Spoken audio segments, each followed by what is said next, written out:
Hello everyone, मैं हूं आपका फ्रेंड एडवोकेट गितेश चंद्रा और आज मैं आपके लिए एक बहुत ही इंपॉर्टेंट टॉपिक पे वीडियो लेकर के आया हूं जो कि आपके लिए बहुत अधिक फ़ायदेमंद है। तो इस वीडियो को अगर आप बिना स्किप किए हुए देखेंगे तो बहुत कुछ जान पाएंगे, बहुत कुछ समझ पाएंगे। दोस्तों, कई लोग ऐसे होते हैं जो ये कहते हैं कि पुलिस ने अभियुक्त का नाम या अपराधी जो भी व्यक्ति थे किसी भी क्राइम में, उनका नाम पुलिस ने काट दिया है, या फिर पुलिस ने अपराधी से मिल करके किसी से दबाव में आकर के उन्होंने जो है अभियुक्त का नाम जो है वो काट दिया है। ये एक बहुत बड़ी समस्या है दोस्तों, और इससे कई लोग परेशान हैं। और कई लोगों के साथ ऐसा हो जाता है कि जो अभियुक्त हैं, जो मुख्य अभियुक्त हैं, यानी किसी क्राइम को करने में जिन्होंने अहम रोल निभाया है, उनका नाम जो है वो पुलिस कई बार काट देती है। तो दोस्तों, ये एक बहुत बड़ी समस्या है और इसको लेकर के बहुत लोग परेशान रहते हैं। कई बार ऐसा होता है कि पुलिस की जो जांच है वो अगर ठीक से नहीं हो पाई तो भी मुख्य अपराधी जो है, जो मुख्य अपराधी उस कांड में थे, उनका नाम केस डायरी में नहीं आ पाता है। तो दोस्तों, ये एक बहुत बड़ी समस्या है जिसके कारण जो है अक्सर लोग सोचते हैं कि अब जो है हमारा केस जो है वो कमज़ोर हो गया, मुख्य अभियुक्त जो था उसका तो नाम पुलिस ने काट दिया, किसी के प्रभाव में आकर के काट दिया, तो वो बहुत परेशान हो जाते हैं। तो दोस्तों, आज मैं आपको एक बहुत ही इम्पॉर्टेंट जो है वो बात बताने वाला हूँ जिसके आधार पे आप मुख्य अपराधी का नाम आप जोड़ पाएंगे। तो दोस्तों, ये वीडियो बहुत ख़ास है और बहुत इम्पॉर्टेंट है, और आपको इसकी नॉलेज अगर नहीं होती है तो कोर्ट में आपको कोई भी व्यक्ति जो है वो गुमराह कर सकता है। आपको लगता है कि हमारे अधिकार जो हैं वो अब कुछ नहीं बचे हैं चूँकि पुलिस ने डायरी लिख दी है। दोस्तों, मैं एक साधारण भाषा में आपको बता रहा हूँ कि किसी भी केस में जब भी कोई घटना घटती है, कोई भी आपराधिक घटना घटती है, तब पुलिस जो है घटना की जांच करती है, और जांच करने के बाद वो एक डायरी बनाती है, डायरी जिसे हम पुलिस डायरी कहते हैं।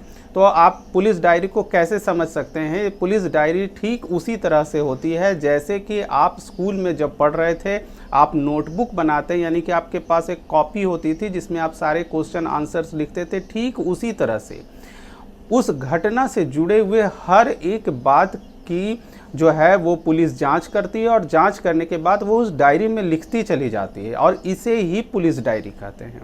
दोस्तों, ये डायरी बहुत इम्पॉर्टेंट होती है। तो मान लीजिए कि कभी किसी अपराध में मुख्य अभियुक्त जो हैं उनका नाम पुलिस ने काट दिया, अब आप क्या करेंगे? सभी लोग सोचते हैं कि अब तो हम केस हार जाएंगे, मुख्य अपराधी था उनका नाम कट गया।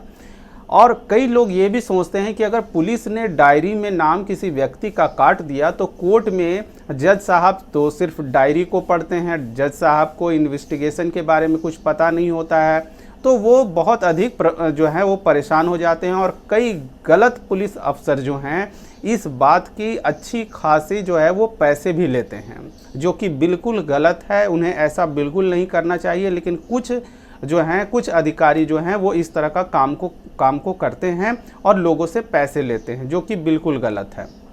तो दोस्तों, अब आपको घबराने की ज़रूरत नहीं है। आज जो मैं तरीका आपको बताने वाला हूँ वो बहुत ख़ास है। तो सभी लोग ऐसा सोचते हैं कि पुलिस ने लिख दिया अब तो कुछ नहीं हो सकता। तो दोस्तों, मैं आपको एक बात बता दूं कि जो भी जज होते हैं पुलिस की डायरी वो पढ़ते ज़रूर हैं, देखते ज़रूर हैं, लेकिन उसे पूरी की पूरी जो है वो बातें जो है वो उसे वो सत्य नहीं मान लेते हैं कि पुलिस ने लिख दिया तो वो सत्य ही होगा। ऐसा कहीं भी नहीं लिखा हुआ है, और कोई भी जो अच्छे जज होते हैं वो इस बात को, वो पुलिस डायरी को सिर्फ एक सरसरी नज़र से देखते हैं कि पुलिस ने जांच किया है या नहीं किया है। तो ये जो डायरी है उतना इम्पॉर्टेंट नहीं है जितना इम्पॉर्टेंट लोग इसे समझते हैं, चूँकि लोगों को कानून की जानकारी नहीं होती है, जिसका फ़ायदा पुलिस अधिकारी भी उठाते हैं। और कई बार कोर्ट में भी आपको जानकारी नहीं होने के कारण जो है मुख्य अपराधी बच जाते हैं। तो सबसे पहले आप जान जाएं कि पुलिस ने अगर डायरी बना दी है तो जज साहब उसको मानने के लिए कि नहीं पुलिस ने लिख दिया तो जज साहब को मानना ही पड़ेगा, ऐसा बिल्कुल नहीं होता है। सबसे पहले आप समझें कि पुलिस क्या है। पुलिस एक अधिकारी है जो कि जांच करके रिपोर्ट जो है वो जज को देती है। तो जज उनसे ऊपर होते हैं, और जब जज ऊपर होते हैं तो ज़रूरी नहीं है कि जज जो है वो ये बात मान लें कि पुलिस ने जो भी बातें लिखी हैं वो सत्य लिखी है, क्योंकि जज रेगुलर जो है वो कोर्ट में बैठ रहे हैं, वो सभी बातों को जान रहे हैं। कई लोगों को लगता है कि जज साहब को तो कुछ पता ही नहीं होता, जज साहब आते हैं और वहाँ पे पुलिस डायरी को पढ़ते हैं और उसके आधार पे वो काम करते हैं। तो ऐसा बिल्कुल नहीं है। आप जान जाएं कि जो भी आपके ज़िले में या आप कहीं भी किसी भी जज से मिलें, वो बहुत क्वालिफाइड होते हैं, उन्हें पुलिस की भी ट्रेनिंग दी जाती है, उन्हें सब कुछ पता होता है। ऐसा बात नहीं है कि उन्हें जो है इस बात की जानकारी नहीं होती है कि घटना को लेकर के पुलिस के कुछ अधिकारी जो हैं इस तरह का गलत काम करते हैं, इसलिए वो पुलिस डायरी को पूरी की पूरी तरह से सही मानने को बाध्य नहीं है। तो आप इस बात को समझें कि जज साहब ने जो डायरी पढ़ी है उस डायरी को वो पढ़ करके सिर्फ देखते हैं कि पुलिस ने जांच जो है वो प्रोसेस में किया है कि नहीं, यानी कि जो तरीका है वो तरीका सही है या नहीं। तो दोस्तों ये वीडियो बहुत ख़ास है। तो पुलिस जो डायरी देती है जज साहब को, ऐसा कंपलसरी ऐसा कहीं नहीं है कि जज को मानना ही पड़ेगा, सिर्फ जो जज साहब जो हैं उस डायरी को देखते हैं फॉर्मल तरीके से। अब बात आती है कि अगर कोई अपराधी जो है किसी कांड में संलग्न है और उसका नाम पुलिस ने काट दिया है या किसी कारणवश वो छूट गया है, तो आप उसको कैसे जुड़वाएंगे। तो दोस्तों इसके लिए सीआरपीसी का एक बहुत ही इम्पॉर्टेंट सेक्शन है जिसे हम कहते हैं सीआरपीसी सेक्शन 319 यानी 319 का पिटीशन। ये बहुत इम्पॉर्टेंट है दोस्तों, इसके बारे में कई लोग नहीं जानते हैं, जिसके कारण मुख्य अपराधी जो है वो बच जाते हैं। अब ये तो मैंने आपको बता दिया कि ये सेक्शन जो है वो बहुत इम्पॉर्टेंट है, लेकिन दोस्तों इसमें सबसे ज़्यादा इम्पॉर्टेंट रोल जो है आपके एडवोकेट निभाते हैं। आपको उस एडवोकेट को ढूंढना होगा जो घटना के बारे में पूरी बात को जाने, आपकी पूरी बात को सुने, समझे, और इस बात में जब वो आपकी बात को पूरी अच्छे तरीके से सुनते हैं, समझते हैं और आप बताते हैं कि नहीं ये जो व्यक्ति था जिसका नाम पुलिस ने काट दिया है, पुलिस ने छोड़ दिया है, यही मुख्य अपराधी है, ये भी उस कांड में शामिल था, या तो मुख्य अपराधी था या फिर उस कांड को, उस अपराध को करने में इसका बहुत बड़ा रोल था, तो ये भी अपराधी है और इसी के कहने पे ये कांड हुआ है।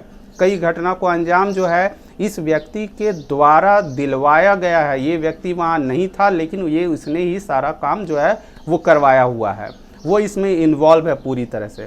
तो अगर आपके एडवोकेट जो हैं आप उन्हें समझा पाते हैं और अगर वो पूरी तरह से समझदारी से आपकी जब गवाही होगी तब जो है ये बातें उसमें उन्हें लाना होता है। क्योंकि देखिए अगर आपको किसी भी व्यक्ति का नाम कोर्ट में जोड़ना है, सीआरपीसी का सेक्शन 319 जो है 319 का जो पिटीशन है जब कोर्ट में पड़ता है तो जज देखते हैं कि जिस व्यक्ति के बारे में जिसका नाम जुड़वाने के लिए आपने पिटीशन दिया हुआ है, क्या उसका जिक्र पहले जब गवाही चल रही थी क्या उसमें आई है।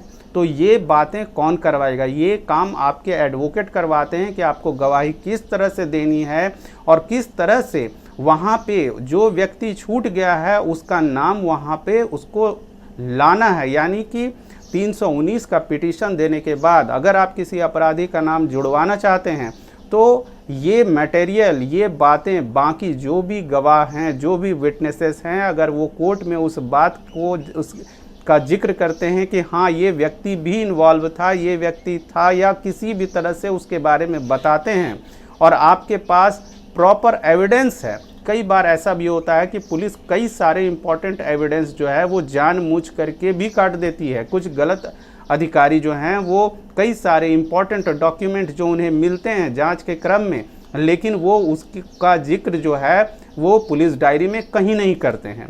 तो उन सभी केस से जुड़े हुए उन सभी डॉक्यूमेंट, उन सभी इंपॉर्टेंट दस्तावेजों को आप कोर्ट में आपको दिखाना होगा, आपको देना होगा कि ये रहा कि ये भी व्यक्ति उस केस में इन्वॉल्व था, उस घटना को अंजाम देने में ये भी बहुत महत्वपूर्ण रोल इन्होंने अपनाया और पुलिस को जांच के क्रम में ये सभी सबूत मिले, लेकिन पुलिस ने इसको कहीं भी इसका जिक्र जो है वो नहीं किया है।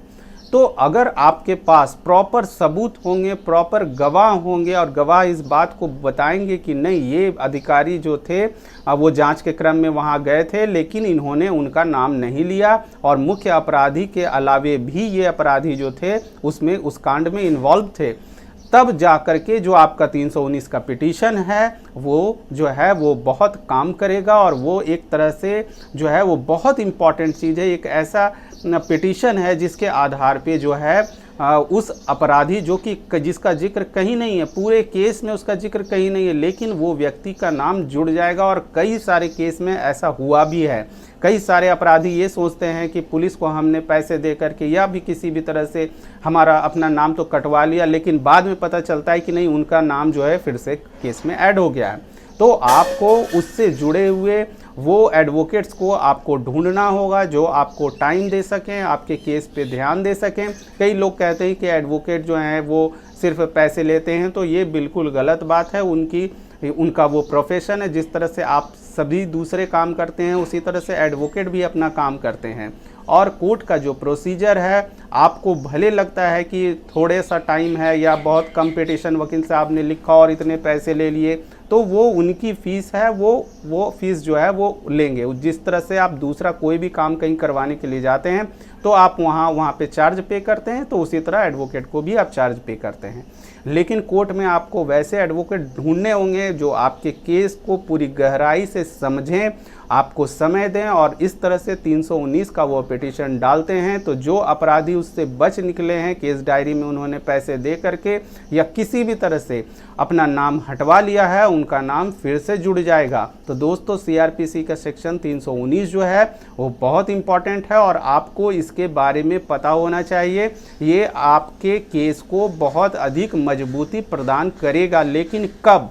जब आपके पास स्ट्रॉन्ग एविडेंस मौजूद हो या एक मजबूत गवाह हो, यानी कि गवाही की जो प्रक्रिया है उस प्रक्रिया में अगर उन लोगों का नाम लगातार अगर आ रहा है तो उनका नाम जो है वो जुड़ जाएगा। आपके वकील साहब 319 का पिटीशन जो है वो डालेंगे और इस तरह से मुख्य अपराधी जो कि बच निकला है उसका नाम उस केस में फिर से जोड़ दिया जाएगा। लेकिन सुप्रीम कोर्ट ने कहा है कि ये तभी होगा जब उस व्यक्ति के खिलाफ जो है मजबूत जो है वो साक्ष्य होंगे, मजबूत विटनेस होंगे, तभी जो है उनका नाम जुड़ पाएगा, नहीं तो उनका नाम नहीं जुड़ेगा। तो दोस्तों, आप सभी को मैं ये भी बता दूं कि 1 जुलाई 2024 से पूरे भारत में नया कानून लागू हो जाएगा, जिसमें सीआरपीसी का सेक्शन जो 319 जिसे हम कह रहे हैं वो बीएनएसएस के सेक्शन 358 के तहत जो है वो अब दर्ज होगा। यानी कि 358 का पिटीशन अब इसे कहा जाएगा, 319 का नहीं कहा जाएगा, क्योंकि कानून जो है वो बदल गया है। तो इस पिटीशन के आधार पर अब जो है आप अपने अधिकार को समझें, कानून को जानें और इसका फ़ायदा उठाएं और उन सभी अपराधियों का नाम जो कि केस से बच निकल रहे हैं उनको इस केस में, अपने केस में उसे इन्वॉल्व करें और उन्हें सज़ा दिलाएं। तो दोस्तों, अगर मेरी ये वीडियो आपको पसंद आई हो तो इस वीडियो को लाइक, कमेंट, शेयर करें। Thank you. जय हिंद, जय भारत।